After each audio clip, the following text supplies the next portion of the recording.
Welcome to my channel के education. कैसे हैं आप सभी लोग? आई होप आप सभी लोग अच्छे होंगे। तो आज मैं आप लोगों को यूपी डीएलएड सेकेंड सेमेस्टर का जो आपका पेपर सेकेंड है, प्रारंभिक शिक्षा के नवीन प्रयास, इसका बहुविकल्पी प्रश्न मैं आपको करा रही थी, जिसमें से मैंने 30 क्वेश्चंस आपको करा दिए थे। आज मैं आपको पार्ट 2 में उससे आगे कंटिन्यू करने वाली हूँ क्वेश्चंस को, यानी कि आपके जो बहुविकल्पी प्रश्न हैं उनको कंटिन्यू रखते हुए आगे पढ़ाऊँगी।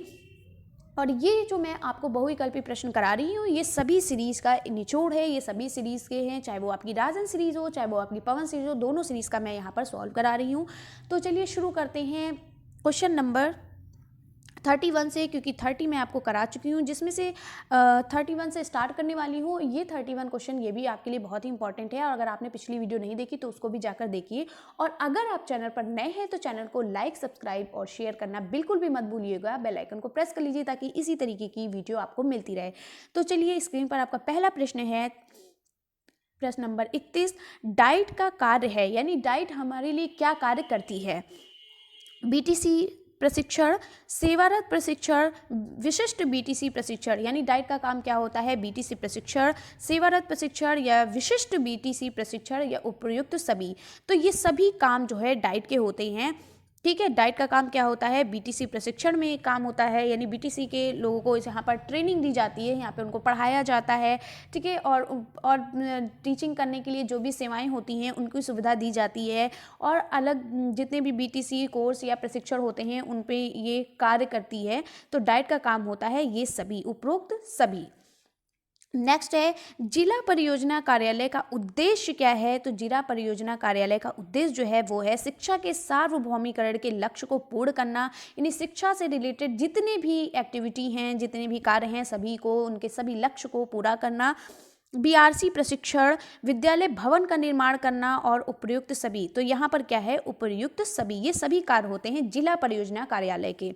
ठीक है, नेक्स्ट है, 6 से 14 वर्ष के छात्रों हेतु अनिवार्य एवं निःशुल्क शिक्षा का प्रावधान है।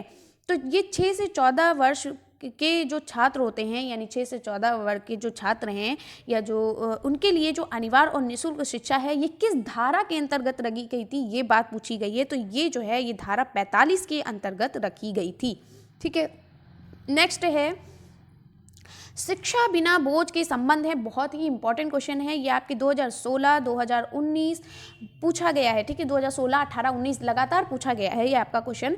तो शिक्षा बिना बोझ के किसका संबंध है? तो यहाँ पर प्रोफेसर यशपाल समिति का संबंध है यहाँ से, और ये समिति जो है 1992 में हुई थी। ठीक है, जो आपकी यशपाल समिति है 1992 में हुई थी, और इसका शिक्षा बिना बोझ के इसका संबंध इससे है। ठीक है, शिक्षा बिना बोझ के मतलब ये है कि बच्चों को किस तरीके से इतनी शिक्षा दी जाए, यानी कि उनके बस्ते का जो वजन है वो कम किया जाए। बच्चा जिस वर्ष का है उतनी वर्ष के हिसाब से उनके सब्जेक्ट, उनकी पुस्तकें बनाई जाएँ। ठीक है, ज़्यादा अगर आप उन पर बोझ ला देंगे तो वो सही से काम नहीं कर पाएंगे, सही से शिक्षा प्राप्त नहीं कर पाएंगे। नेक्स्ट है, राष्ट्रीय शिक्षा नीति कब बनी? तो राष्ट्रीय शिक्षा नीति जो है वो हमारी 1986 में बनी थी। ठीक है, नेक्स्ट है आपका, राष्ट्रीय शिक्षा नीति को कुल कितने खंडों में बांटा गया है? तो राष्ट्रीय शिक्षा नीति को कुल 12 खंडों में बांटा गया है। नेक्स्ट है आपका, कस्तूरबा गांधी विद्यालय, बालिका विद्यालय की स्थापना किस स्तर पर की जाती है? तो कस्तूरबा गांधी बालिका विद्यालय की स्थापना जो है वो ब्लॉक स्तर पर की जाती है। ठीक है, जिले में जितने भी ब्लॉक हैं, उनके जिले में जो भी आपके ब्लॉक हैं अलग अलग, उन स्तर पर वो की जाती है। ठीक है, नेक्स्ट है, कस्तूरबा गांधी बालिका विद्यालय में कितने वर्ष तक शिक्षा दी जाती है? तो यहाँ पर 3 वर्ष तक शिक्षा दी जाती है, यानी 3 साल तक लड़कियों को शिक्षा दी जाती है। और वो 3 साल जो आपके होते हैं वो 11 से 14 वर्ष की जो बालिकाएं होती हैं उनको शिक्षा दी जाती है। तो 11 से 14 वर्ष यानी 3 साल तक बच्चों को, बालिकाओं को यहाँ पर शिक्षा दी जाती है।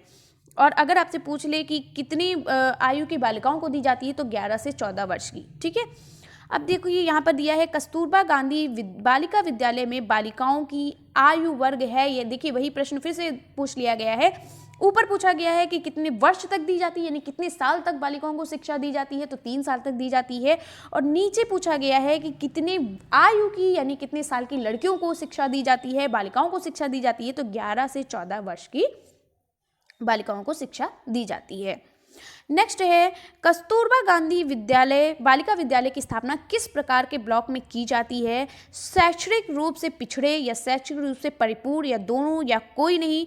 तो यहाँ पर जो आपका उत्तर है वो है शैक्षणिक रूप से पिछड़े वर्ग की बालिकाओं को लिए दी जाती है। ठीक है, नेक्स्ट है कस्तूरबा गांधी विद्यालय बालिका विद्यालय में बालिकाओं को किस कक्षा में प्रवेश दिया जाता है, यानी किस कक्षा से स्टार्टिंग होती, किस क्लास में उनको एडमिशन लिया जाता है, किस क्लास से उनकी स्टार्टिंग होती है? तो यहाँ पर जो है वो कक्षा 6 से कक्षा 6 से लेकर 8 तक यानी 3 साल तक दी जाती है, यानी कक्षा 6 से 8 तक यहाँ पर पढ़ाई की जाती है।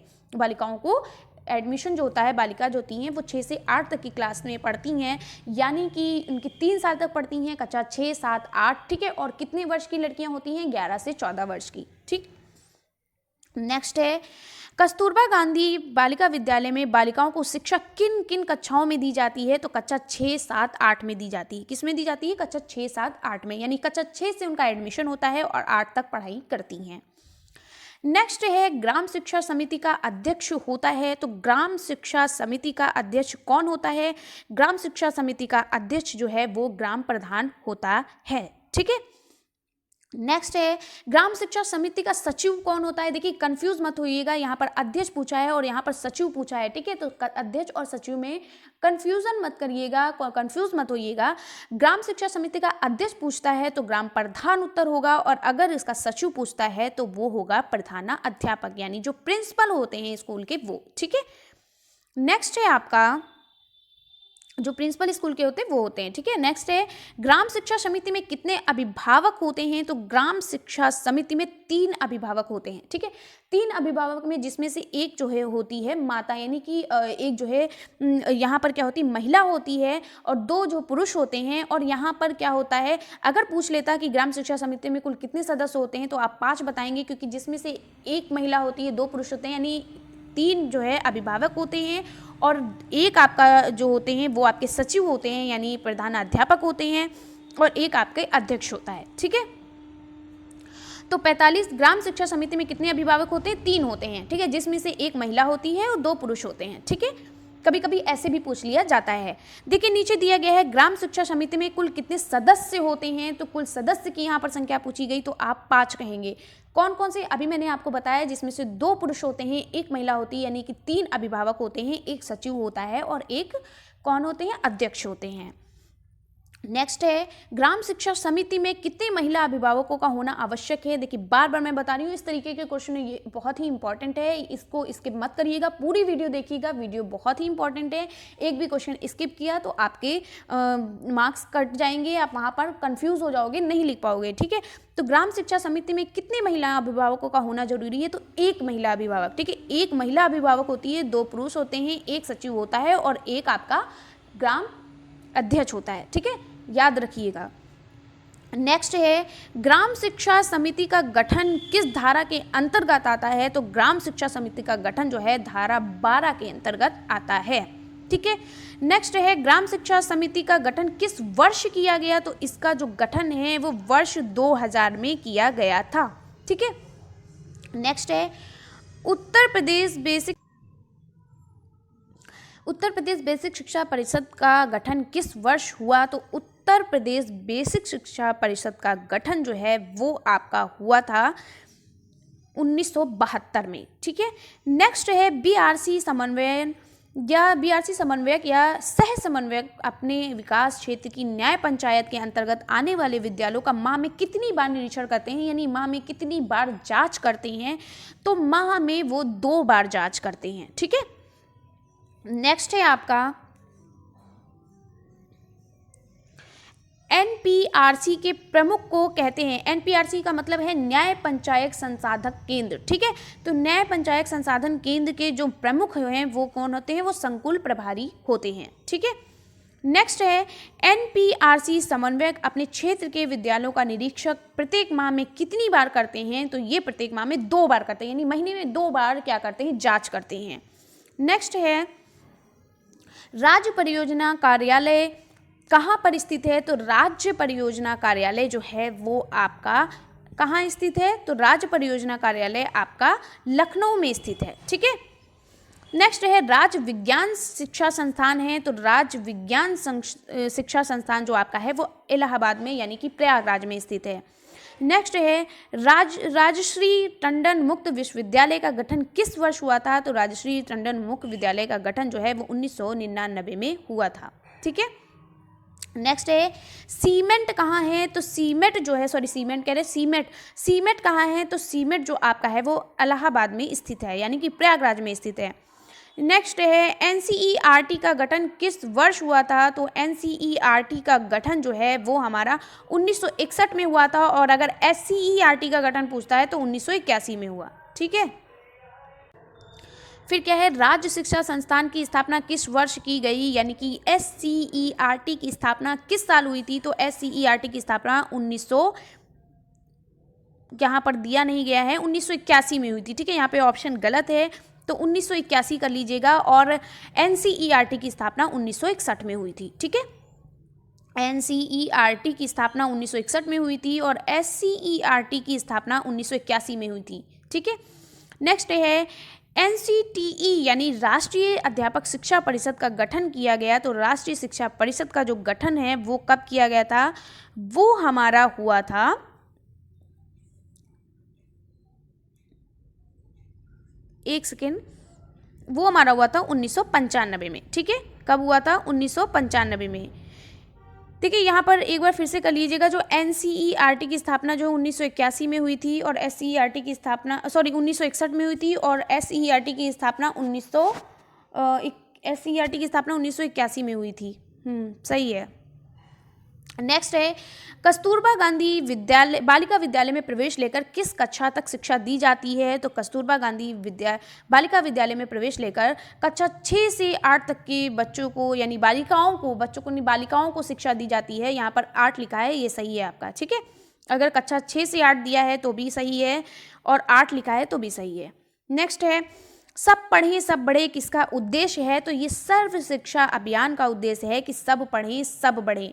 आपने देखा होगा एक पेंसिल बनी होती है और पेंसिल पर आपने प्राइमरी स्कूलों में देखा होगा, प्राथमिक विद्यालयों में देखा होगा, पेंसिल के ऊपर 2 बच्चे बैठे होते हैं और लिखा होता है सर्व शिक्षा अभियान। ठीक है, यानी सब पढ़ें और सब बढ़ें।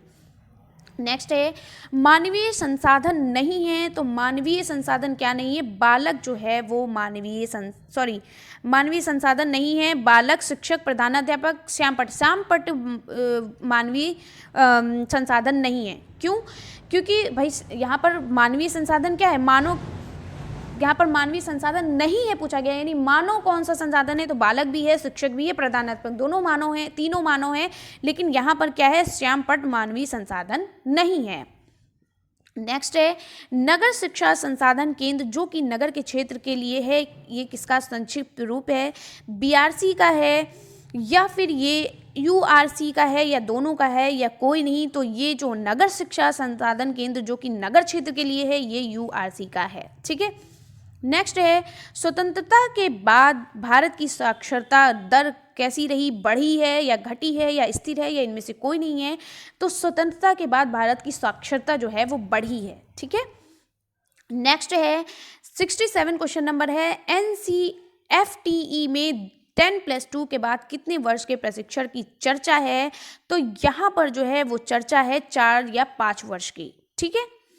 नेक्स्ट है आपका राष्ट्रीय पाठचर्या की रूपरेखा 2005 यानी एनसीएफ 2005 के निर्माण हेतु गठित राष्ट्रीय संचालन समिति के अध्यक्ष कौन थे, तो यहाँ पर जो राष्ट्रीय संचालन समिति के जो अध्यक्ष थे वो हमारे थे प्रोफेसर यशपाल।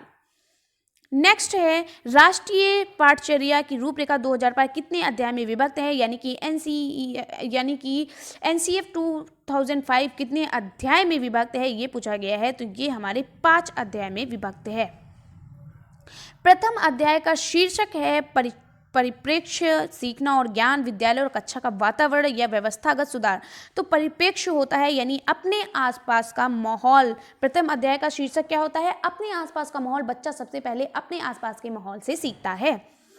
नेक्स्ट है कस्तूरबा गांधी बालिका विद्यालय की परियोजना कब से प्रारंभ की गई, तो इसकी परियोजना जो है वो 2004 से 2005 को शुरू की गई थी। नेक्स्ट है केजीबीवी के संचालन एवं पर्यवेक्षण हेतु गठित समिति में इनमें से कौन है? तो केजीबीवी के संचालन एवं पर्यवेक्षण हेतु गठित समिति में इनमें से जो है वो है DIOS। ठीक है, नेक्स्ट है NPEGEL का पूरा नाम क्या है, यानी इसका पूरा नाम पूछा गया है। तो इसका पूरा नाम क्या है? National programme of education for girls and elementary level. ठीक है, नेक्स्ट है NPEGEL के अंतर्गत चयनित मॉडल क्लस्टर विद्यालयों में कौन सी सुविधा होती है? तो इसमें विद्यालयों में पुस्तकालयों की स्थापना की जाती है, निःशुल्क यूनिफॉर्म की व्यवस्था की जाती है और लकड़ी की चौकी व्यवस्था की जाती है। ठीक है, यानी लकड़ी की चौकी बनवाने की व्यवस्था की जाती है। तो ये सभी है। नेक्स्ट है छात्र छात्राओं में गणित तथा अंग्रेजी विषयों के प्रति कमजोरी के निदान के लिए किसका संचालन किया जाता है? तो यहाँ पर रेमेडियन कैंप का संचालन किया जाता है। नेक्स्ट है ECCE किस वय वर्ष के बच्चों के लिए है? तो ECCE जो है ये हमारा जो है किस वर्ष के बच्चों के लिए है? जन्म से लेकर 6 वर्ष के बच्चों के लिए, यानी 0 से 6 वर्ष के बच्चों के लिए है। नेक्स्ट है समेकिल बाल विकास सेवाएं किससे प्रारंभ की गई? तो जो समेकिल बाल विकास सेवाएं जो हैं वो 2 अक्टूबर 1975 में शुरू की गई थी। ठीक है, तो कैसी लग रही है वीडियो? तो वीडियो कमेंट बॉक्स में ज़रूर बताइएगा, लाइक करते जाइए। अगर आपको अच्छा लग रहा है तो लाइक करिए। ठीक है, चीज़ों को अच्छे से जहाँ पर समझाने की संभावना होती है वहाँ पे समझा भी रही हूँ। ठीक है, भारत में ईस्ट इंडिया कंपनी का प्रवेश कब हुआ, यानी कि भारत में ईस्ट इंडिया कंपनी की शुरुआत कब हुई? तो भारत में ईस्ट इंडिया कंपनी की जो शुरुआत है वो 1600 में हुई थी। नेक्स्ट है राष्ट्रीय शिक्षा आयोग का गठन हुआ। राष्ट्रीय शिक्षा आयोग का गठन कब हुआ था? तो राष्ट्रीय शिक्षा आयोग का गठन जो है वो 1964 से 66 में हुआ था। नेक्स्ट है बाल अधिकार का प्रस्ताव पारित किया गया। बाल अधिकार का प्रस्ताव कब पारित किया गया? तो बाल अधिकार का जो प्रस्ताव है वो 20 नवंबर 1989 में, उतार लीजिएगा आप लोग, इसको नोट कर लीजिए। 20 नवंबर 1900 कब किया गया था? 1989 में किया गया था। और किसने किया था? संयुक्त राष्ट्र संघ ने किया था। ठीक है, 20 नवंबर 1989 में संयुक्त राष्ट्र संघ ने किया था। ठीक है, देखिए 2019 में पूछा भी गया है। अगर आपसे पूछ लिया जाए कि बाल अधिकार का प्रस्ताव कब किया गया तो आप कहेंगे 20 नवंबर 1989 में। किसने किया? संयुक्त राष्ट्र संघ के द्वारा पारित किया गया। ठीक है, ये 2019 में पूछा भी गया था।